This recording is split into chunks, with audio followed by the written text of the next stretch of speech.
Thank you for coming to the 125th installation of the Greater Boston Real Estate Board. My name is Greg Vassell, and I'm the CEO of the organization, and I'd like to thank you. Before we get on with tonight's presentation, I'd like to just recognize a few of our past and distinguished chairs of the board. Joseph Delaney, 1988 chairman of the board. Nora Moran, 1990. Dana Pope, 1993. Jerry Rappaport Jr., 1997. Jack Spur, 1998. David Raluca, 1999. Eleanor White, just back from Norway, 2009. James Canfield, 2011. And our esteemed 2013 chair, Rob Brierly. It gives me great pleasure to introduce our first speaker, who will induct Gordon Pulsifer in as the 2014 chairman. Larry Curtis has given of himself, his time, his financial resources, and just about everything you could imagine to the Greater Boston Real Estate Board. It's a great pleasure for me to introduce the 2006 chairman, Larry Curtis. Why become involved in this organization? As Greg mentioned, some are not members, but most of us here are. And those that are know it's about advocacy, about education, about networking. It's about giving back. We all work together to build a better community, but also builders of friendships among coworkers. And for me, one of the great pleasures of introducing Gordon as the chair and inducting him is building friendships for life. And I count Gordon, and I think hopefully, Gordon, you count me among friends for life. So, Gordon, if you can come up, we could install you as chairman.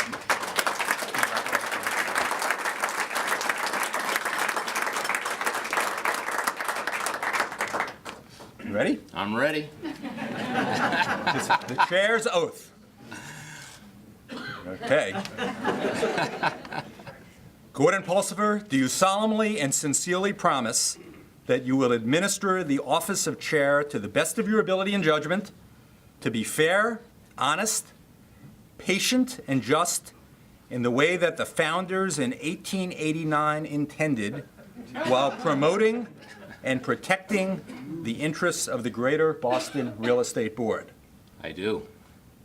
Gordon Pulsifer, do you pledge to remain a part of this organization even after your service as chair is complete, building a legacy for those who's come after you in this organization and in the real estate profession? I do. Okay, congratulations. Your response is complete.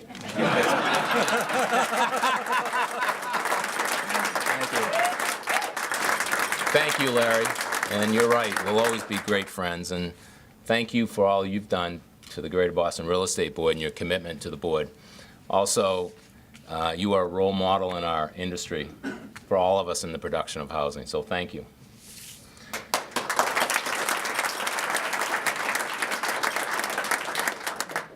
Good evening and welcome. I am truly honored this evening to serve as the 125th chairman of the board this coming year, especially in light of we're celebrating our 125th. I also want to welcome our past leadership here. Very nice to see you all, and thank you for coming. At this time, I want to introduce our board this year, our officers and our division presidents. So, as I say your name, if you could please stand. To my right, our chairman-elect, Rich Beal.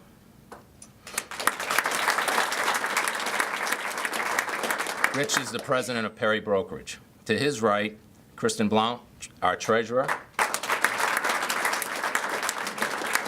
Kristen is the senior vice president and partner at Colliers International. Next is Rick Henkin. I can't call you Rich. Clerk and assistant treasurer. Rick is the president of Shockout Companies.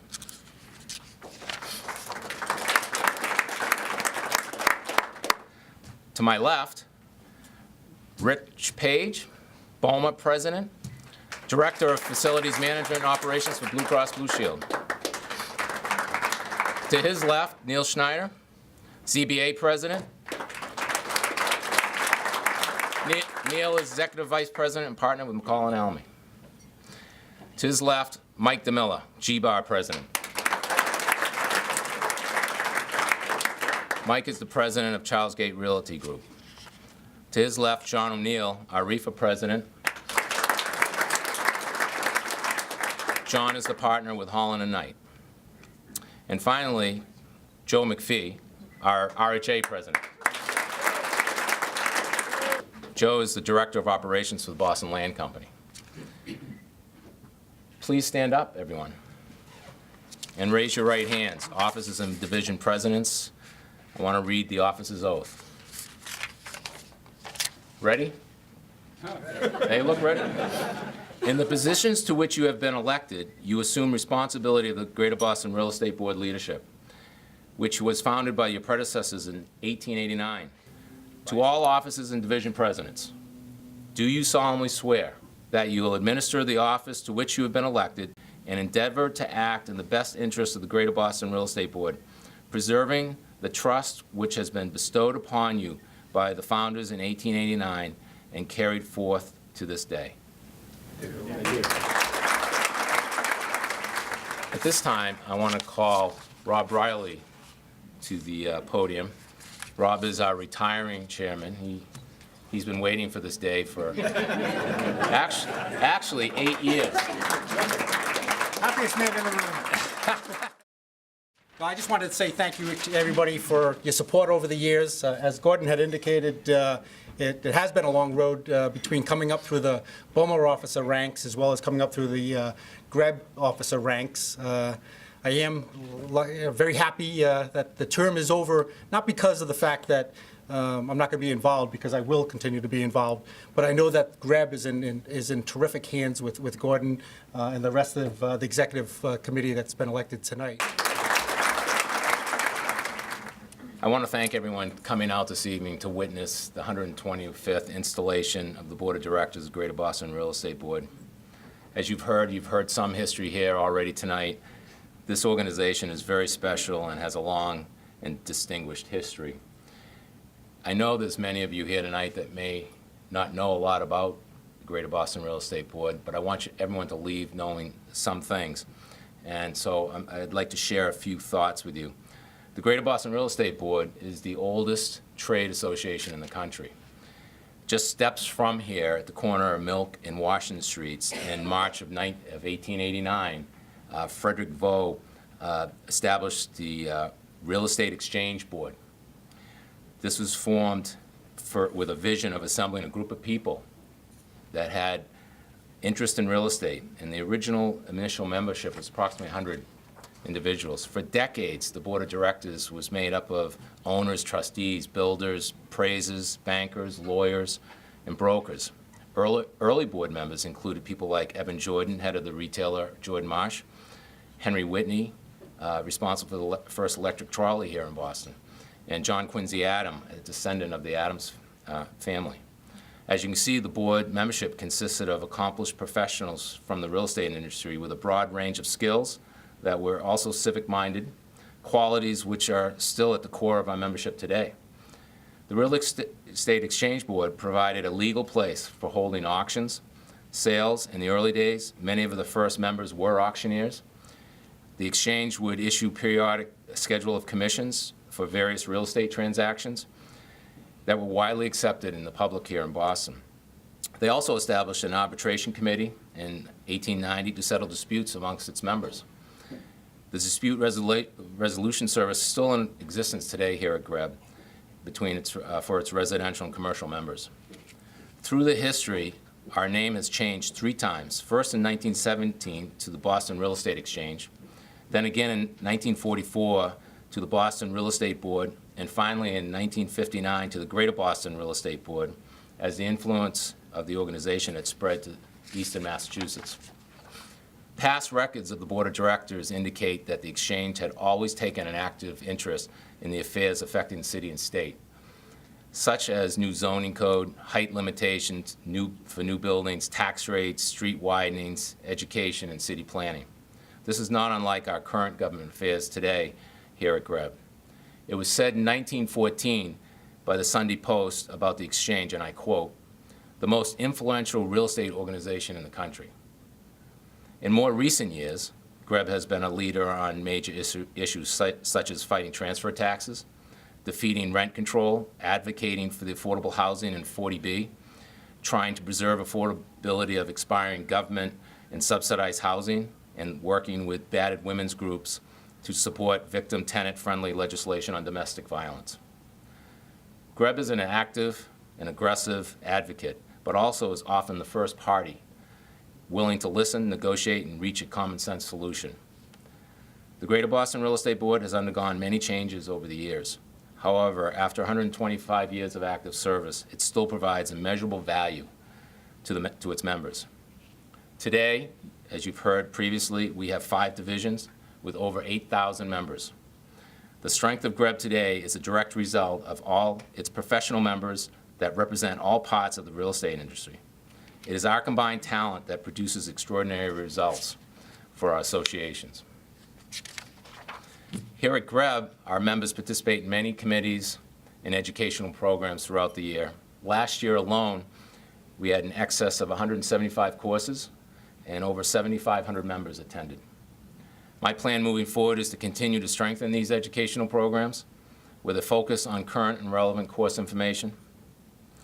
Through the years, GBREB has proven to not only be a trade association, but also community-minded. Last year, our 5 divisions contributed $250,000 to local charities, and our goal this year is to match or exceed these amounts.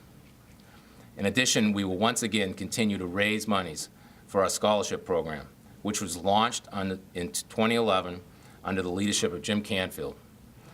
It's vital for GBREB to continue to give back to the community, and there is no better way to do that than through the education of our youth. To date, GBREB has raised in excess of $400,000, and as of this spring, we will have assisted 75 students to attend colleges of their dreams.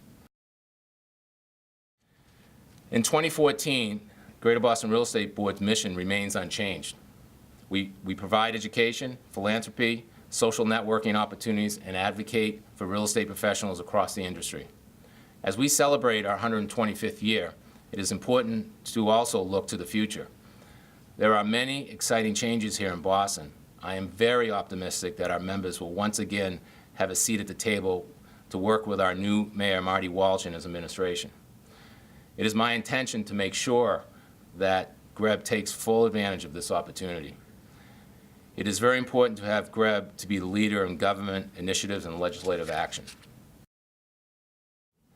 As I stand here today and speak for this organization, many of us at GBREB leadership feel that we have some unfinished business from last year. We have spoken to Mayor Walsh, and he has shown a willingness to listen to us on these 2 laws. The first law is the energy scoring ordinance, which was passed last May.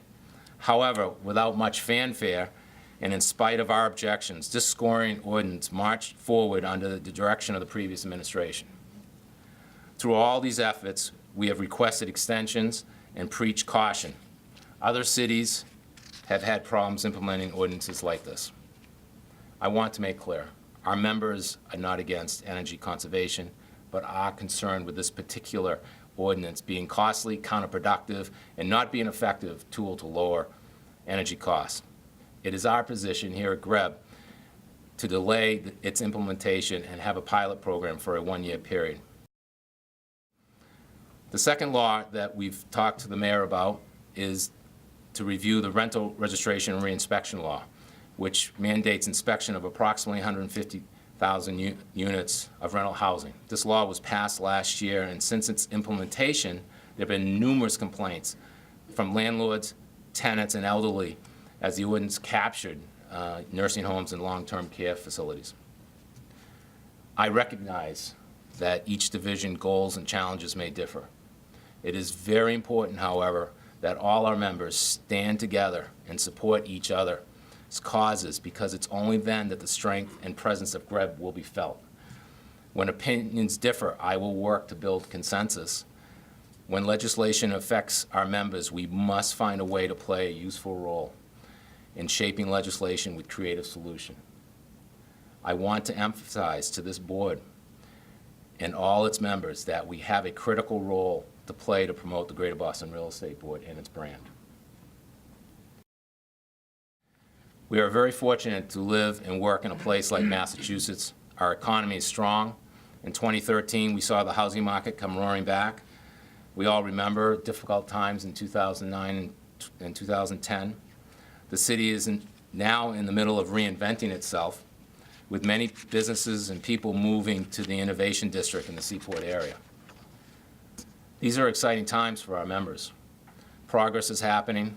In the last 3 years, I've learned that almost 100 new businesses and over 2,000 jobs were created in that area. It is a perfect time for GBREB to be a strong and effective public advocate for the real estate companies and their professionals.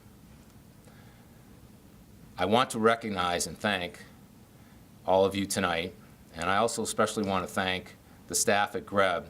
Our organization is very fortunate to have our CEO, Greg Vassell, and I thank him for his superior leadership.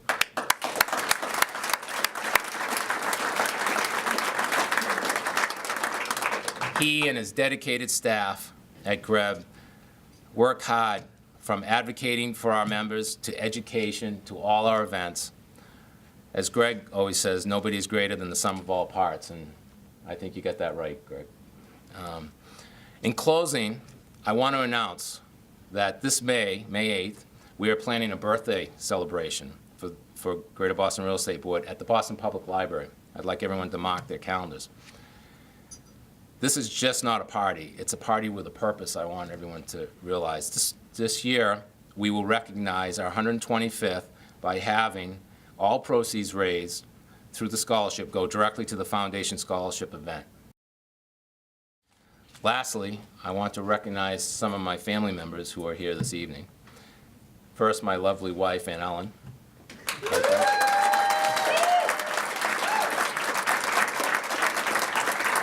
Standing next to her, my son, Michael. My other son, Brenton, and his better half, almost, Whitney Field, his fiance.